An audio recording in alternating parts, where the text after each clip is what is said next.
सुंदरबन में कोकिला नाम की चिड़िया रहती थी। उसके अपने बेटे की शादी एक अनाथ लड़की से की जिसका इस दुनिया में कोई नहीं था। वो अपने बहू के साथ अच्छा बर्ताव नहीं करती थी, फिर भी उसकी बहू से बहुत सारा प्यार करती थी। अरे ओ बहू, ओ करमजली, सुनाई नहीं दे रहा? खाना कब बनेगा? बहुत भूख लगी है। हाय मेरे फूटे भाग्य। हाय माँ जी। क्या हुआ माँ जी? क्या हुआ कि बच्ची, खाना नहीं बनाना है? मेरी बहुत तबीयत खराब है माँ जी, मुझे डॉक्टर के पास ले जाएं। जा जा, पहले चाकी में आटा पीस और खाना बना, मुझे खाना खिला, फिर मैं सोचूंगी। ठीक है माँ, जाती हूँ। कामचोर मेरे ही कर्म में पड़ी थी। और टोनी रोते हुए चाकी को पीसने लगी। खड़ा नहीं हुआ जा रहा। खाना तो बन गया है, माँ को खिलाती हूँ। माँ जी, आपने खाना ये क्या बना के रख दिया है? ठीक है, जा झाड़ू पोछा कर, बर्तन धो, बाकी घर के सारे काम कर। अब तक मैं खाना खा के मुझे बुलाती हूँ। बेचारी टूनी किसी तरह घर का काम खत्म करती है। घर के सारे काम खत्म होने के बाद वो अपने पति के बारे में सोचती है। तभी उसका पति वहाँ आ जाता है। आप आ गए? आप माँ को समझाइए, मुझसे ऐसे बर्ताव क्यों करती है? अरे भगवान, माँ की बात का बुरा मत मानो, वो दिल की बुरी नहीं है। सुबह से कह रही मेरी तबीयत खराब, मुझे डॉक्टर के पास ले जाएं। तुम्हारी तो सच में बहुत तबीयत खराब है, चलो जल्दी इस डॉक्टर के पास चलते हैं। ध्यान से। और वे दोनों उड़ते हुए डॉक्टर के पास जाते हैं। तब डॉक्टर टूनी का चेकअप करती है और बताती है, घबराने की कोई बात नहीं है, आप दोनों माता पिता बनने वाले हो। क्या सच में हम माता पिता बनने वाले हैं? टोनी, चलो माँ को बताते हैं, माँ बहुत खुश होगी। कोकिला चिड़िया अपने बेटे के सामने बहुत खुश होने का दिखावा करती है। उसके बेटे को लगता है कि उसकी माँ बहुत खुश है, लेकिन बात कुछ और ही है। ठीक है, अब बच्चे के बहाने आराम मत करना, घर का काम तो करना ही पड़ेगा। टोनी बहुत परेशान थी कि अगर कहीं बेटी हो गई तो क्या होगा, माँ उसके साथ क्या करेगी। और तभी हे भगवान, मुझे तो बेटियां हुई हैं।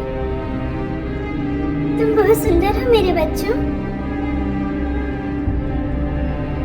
मनहूस, करमजली, निकल जा मेरे घर से। माँ जी, मैं कहाँ जाऊंगी? तुम और तुम्हारी बेटी भाड़ में जाए। और फिर टोनी अपनी दोनों बेटियों को लेके चंपक वन में चली गई और वहाँ पे एक घना पेड़ देखा जिसकी छांव में तीनों बैठ गईं।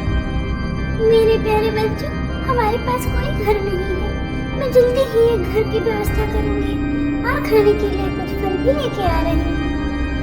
हमें बहुत डर लग रहा है माँ। मैं जादुई पेड़ हूँ, तुम मेरे वृक्ष की छाया में नीचे रह सकती हो, मेरे फलों को खा सकती हो। क्या कि तुम बहुत ही मासूम चिड़िया हो, मैं ऐसे ही मासूमों की मदद करता रहता हूँ। अब टूनी अपनी बेटियों के साथ उस वृक्ष पे रहने लगी, वृक्ष के फलों को खाती और आराम से रहती और फिर उन्हीं फलों को ले जा करके वो बाजार में बेचती।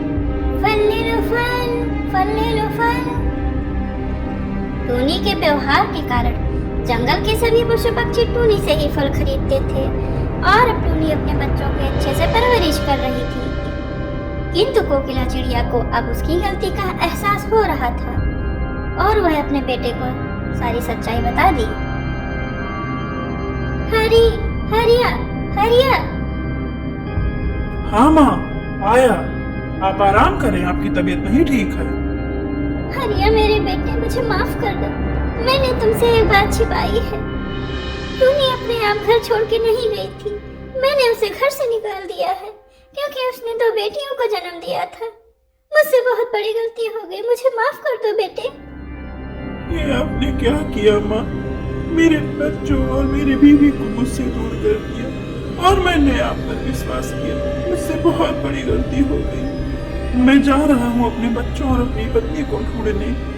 और ऐसे हरिया जंगल में कई दिनों तक भटकता रहा। सभी पशु पक्षी से अपने परिवार के बारे में पूछता रहा, किंतु किसी को कुछ नहीं पता था। तभी कालू कौवे ने उसे बताया कि उसके परिवार कहाँ पे मिलेगा। टूनी, मुझे माफ कर दो। मैं आ रहा हूँ तुम्हें लेने और अपने बच्चों को लेने। मुझसे बहुत बड़ी गलती हो गई। टूनी, टूनी तुम कहाँ हो? टूनी, टूनी तुम कहाँ हो? आप आ गए। मुझे पता था आप हमें ढूंढने जरूर आओगे। टूनी, माँ बहुत बीमार है और वो तुमसे मिलना चाहती है। तुम बच्चों के साथ घर चलो। क्या वो बीमार है? हे जादुई पेड़, मेरे परिवार को संरक्षण देने के लिए तुम्हारा दिल से धन्यवाद। अब टूनी और उसके बच्चे हरिया के साथ वापस घर की ओर रवाना हो गए। उधर टूनी से मिलने के लिए कोकिला चिड़िया बहुत परेशान थी। टूनी, मुझे माफ कर दो। मेरी पोतियां तो बहुत ही सुंदर हैं। मैंने तुम्हारे साथ जो गलत किया उसके लिए मुझे माफ कर दो। तुम भी मुझे माफ कर दो हरिया। अब मैं बचूंगी नहीं। ऐसा ना कहे माँ, हम आपके बिना कैसे रहेंगे। और फिर टूनी, उसकी बच्चियां और हरिया ने मिलकर कोकिला की सेवा की और वे स्वस्थ हो गई थी और सब साथ हंसी खुशी रहने लगे।